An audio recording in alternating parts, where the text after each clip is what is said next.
you are the lover man. You've just come out as that person. Was this deliberate? Well, I think in a way it all has to do with KB. Yeah, I think the time I started working with KB, you know, there were times I'm like, but boss, we've got good material. How come we're not, you know, getting the recognition that we deserve? And it was like, just keep doing what you're doing and do you and maintain your strength. You know, so keep doing what you're good at and don't sway from that. And I think from there, I've just, you know, like, this is my stronghold. Let me just go with it. And today now people call me King of Hearts. So yeah. It paid off. Yeah, especially the ladies. They call you the King of Hearts. Oh, yeah. But how then do you also manage or how are you also working towards not sounding the same? Because then now becomes, it seems like it's a topical issue now. Yeah. We hear this for your mom saying, I think are the same, he's just doing the same type of songs. How are you also working towards not just doing the same thing over and over? Okay. So firstly, I think it's inevitable not to sound the same because it's the same person we're singing. We are just changing chords, words, the way we manipulate words. It's inevitable not to sound the same. But really? Yeah, I'm telling you, not really sounding the same with the same chords, same progression, same melody, you know, yeah. But there's always that because it's you singing, you get, but there's just a different way you can do it. You can tap into other sound, but still remain the original you. You get like a diversity. You get a diversity of sound. Yeah, but how come we don't hear that much with some artists? I mean, there's some artists who people would say, yeah, this person has been diversifying. They've been look at artists like J-Rocks, for example. You know, you try out certain new sounds. Bobby also does a lot of that, trying out new sounds. But the thing is, when you hear a song, you're able to tell that that's J-Rocks, isn't it? You're able to tell. You can tell that that's the individual, but you not say the person is sounding the same. Because those are like two different things. You know? I guess you have to pay attention to your craft. You have to grow into your craft. Music changes every day, so you have to grow into your craft. You don't have to. Are you worried that people will think that about you? Well, I'm not worried, but at some point people will say that because people have their own opinions. But I'm not worried because I know how I get my inspiration when I'm doing my music. Yeah, and it doesn't sound the same. I would definitely tell you that. How did you meet KB? How did your working relationship begin? I think I met KB 5 years ago. Before I met him now, this is the relationship that people have gotten to know now about me and KB. I met him 5 years ago. I was trying to do music then, but it couldn't work out then. Then I left, then came back again. Then when I met him, at that time, he was at Findigo House. Then he shifted to Kawata. That's where I met him. Then he was like, okay. I actually paid for 2 songs when I met KB. How much was the session? I think at the time it was 1,200. Oh, okay. I think so, yeah. And I did those 2 songs and it was like, no, you're not going anywhere. I feel like this is your home. And quite honest enough, I felt the same way too. Yeah. And obviously your working relationship over the years has grown. Obviously you building the brand. At what point would you say that you felt that your name has become cemented in the industry? People know the name and the brand Neo Slayer. So the funny thing about, you know, the impact that musicians have, or famous people, so to say, you never really know the impact you have until you come face to face with it. And the moment I realized that I have, or rather my name is growing day by day, is the time I was performing in Serenge. I was performing At My Worst. When was that? That was last year. End of last year. End of last year. Yeah, so they booked me for a show in Serenge and the turnout was amazing. It was really amazing. I was like, oh, okay. Every song I sang, people were singing along. And I was like, wow, I didn't know this. I didn't know this. So yeah, from there I was like, okay, now I'm confident enough to know that I'm becoming a household name. So it was only last year when you actually felt it. Yes. Okay, so before just like okay, people. I'm there. People know me. You know, but I felt like, you know, there's a way you plan on where you want your career to go. You know? And for me, I felt like it's not there yet. It's not there yet. It's not there yet. But that moment made me feel like, okay, now I'm getting there. Yeah. You have there's 2 points on what you've said that I'd like to bring up. Okay, let's start with your performances, or in fact on people knowing you. Oh yeah. Not so long ago, there was that photo of you taking a walk. Oh yeah. And people spotted you and said that Celeb. Oh yeah. Oh yeah. Oh yeah. So what was that about? That photo was taken when I was at the studio at K Army Kawata. I just went downstairs to withdraw some money, Airtel booth. And you know, I can't get on a car withdrawing money. Yeah. So I just decided to take a walk. And apparently someone took that picture and they made it go viral. And I was like, oh, okay. Yeah. So, but didn't you feel like the fact that someone can take that picture and make it go viral, that, well, at least you're quite well, known. It's the same time. I think it's this year, isn't it? That was this year. No, that was actually last year. Yeah, it's the same time. You know, the Serenje arrangement was happening. Yeah, it's the same time. Okay, yeah. So for you, just like, okay, so I'm known like that. So now people can talk, can stalk me and be a fan of me. Yeah. Like, oh, okay. But still in performances, I saw a video recently where you brought Chile One as a surprise act, and and people really enjoyed seeing that that performance. Looking at how Chile One is also growing as a brand, does it remind you in any way of your come up as well? Well, he does. I think everybody does, because truthfully speaking, making it is a process, and I don't think there's anyone who can sit here and say it just happened. You know, you had to go through some sort of frustration, stress here and there to get to where you are. So I think everybody reminds me where I've been.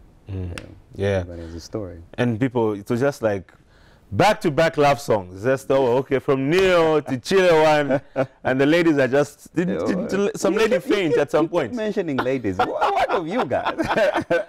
And that's the thing, like, you're going to have guys who also love the love songs, but you should know better.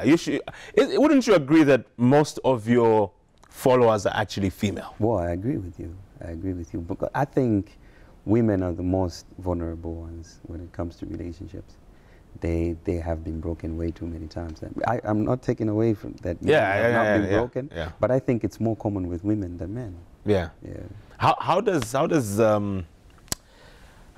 your significant other take it? How does your wife take it, in knowing that majority of your followers are women? Well, for her, it's it's work. For her, it's work. So I think sometimes it gets to her, but she wouldn't tell me that it gets to her. Yeah. Because she knows at the end of the day, it's work. Yeah. Yeah.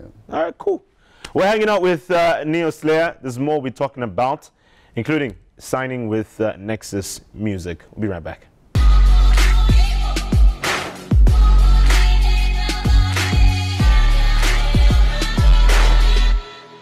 Good morning, afternoon, evening, Idionsena Kumazulu. Ladies and gentlemen, my name is Drifter Trek, and you're now watching On the Table with Chimweka on Diamond TV. Voilà.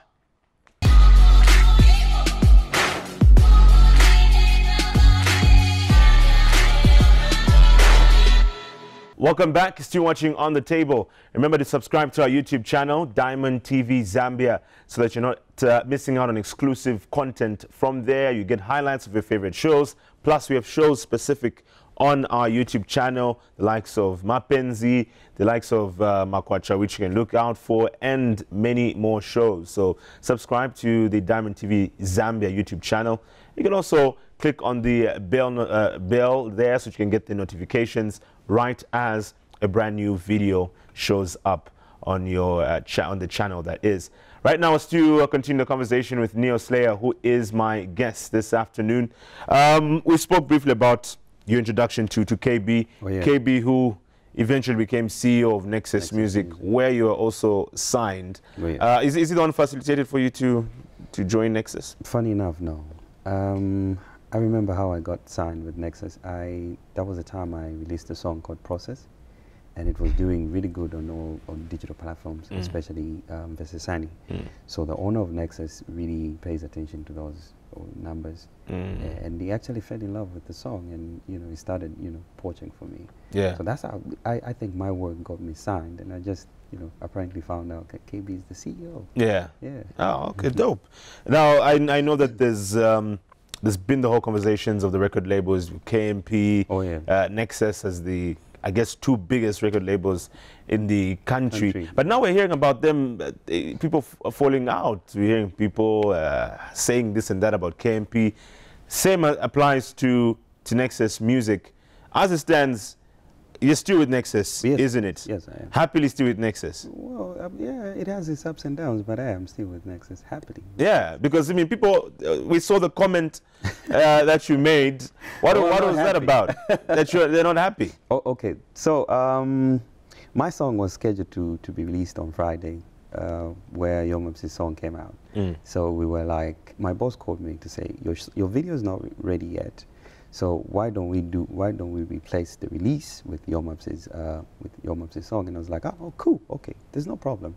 Since my video is not ready, I cannot rush, my project.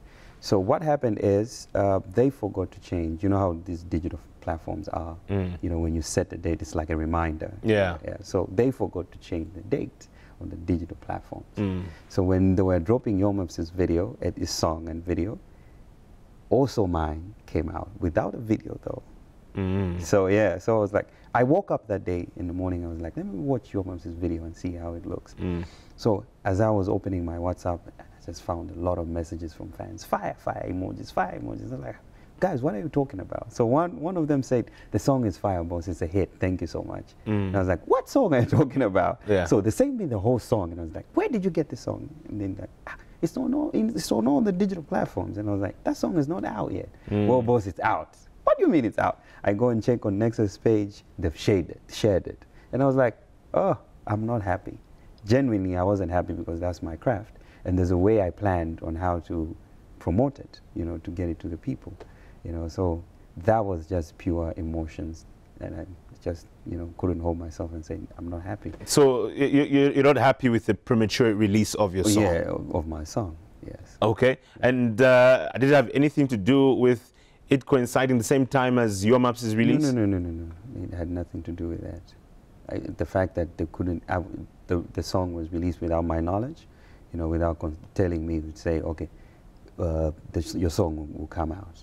Me being prepared that my song is coming out. Yeah. Okay, because most people took it that they prioritize Young Mopsy over you, and that's why you're not happy. No. It wasn't like that. And truthfully speaking, I was just not happy with the premature release of my song. Not that they prioritize Young Mopsy over me now. Okay, yeah. All right. But I know sometimes artists put that into consideration. Even in the US, it happens. If Drake is releasing, they don't release the same day as Drake. Nah. I feel the cake is too big for everybody. You see, he has his fans, I have mine. So probably my fans will jump to my music and his fans will jump to his music. I absolutely have no problem with that. Okay. Really. All right. We see so many ups and downs, like you've mentioned. And having a lot of artists, I had KB on the show last week. Oh, yeah. He spoke about it, saying, having too many superstars on the same record label begins to create some of these problems.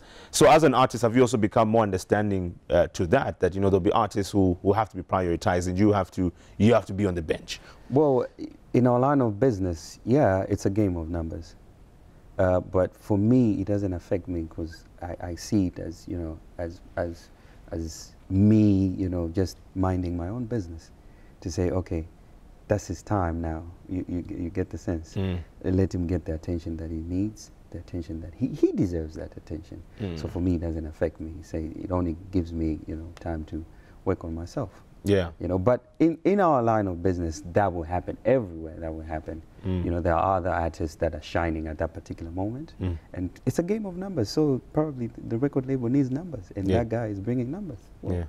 Do you also think, like, obviously we don't want to trash talk Nexus or anything, but do you also feel like now we are at a point in our Zambian music industry, or just generally the music circles, where singers are the in thing now? Because at some point, Hip hop was. hip hop was the main thing. Oh, yeah. But now it's like singers are the ones getting the main attention. True, yeah, true. Like, why do you think it's the case? Is it because it's getting cold again? I don't think so. I think it's just time. The way hip hop took over. Yeah. Singers now are taking over, and probably at some point hip hop will come back again, because I think we only have two genres, like proper genres in Zambia. That's hip hop and R&B. Yeah. Yeah. So where do we put Dunka in the middle of all this? Well, Dunka it depends which Dunka we are talking about. It's the rap Dunka, or Yeah. the singing Dunka. That's the Zambian. Yeah. So Dunka is just like general. General, yeah. Because even dance with this Dunka. Yeah. But there's also this topical issue that's been going on of artists and how they are treated when it comes to backstage, when it comes to the VIP. Oh, yeah. And I think it gets worse when there's an international artist who comes through. Have you ever had that experience before? Well, no, I've never had that experience, because I've never performed on those stages. Really? Yeah. So when an international artist comes through, they don't call you? They do, but they offer me something that I feel is not worth. Oh. Yeah, my performance. Yeah. Yeah, or my value. You need to value yourself. Yeah. Truthfully speaking, you need to value yourself. Which is ironic, because I mean, these guys are going to be paid in certain dollars and whatnot, but they don't want to pay you what you feel you're worth. Yeah, so I've never done that. Okay. So when the right offer comes, yeah, I'll do it. But with some of these local events, still, you don't get any of that. I mean, it might not be with an international artist, but just the usual events you attend, well, or go to perform at. Well, the treatment is good. The treatment is good. I think, I don't know some of these organizers, what happens with international artists and whatnot, but our local treatment is good. Because that's what Roberto was saying. You know, you need to set your own standards. He's talking about having a red carpet and all that. I don't blame him. Come on. I feel the other time I was giving flowers to Roberto on my social media page, Facebook. Oh, I thought you meant at the airport. No. I would. Yeah, because I feel Roberto has done a lot in the music industry. He has achieved a lot in the music industry, and he deserves so much more. Yeah. Yeah. So with that in mind, are you going to emulate that as well in terms of setting on standards, maybe a red carpet for you when you show up? No, not yet. It's going to be a bit more time. Yeah, a bit more time.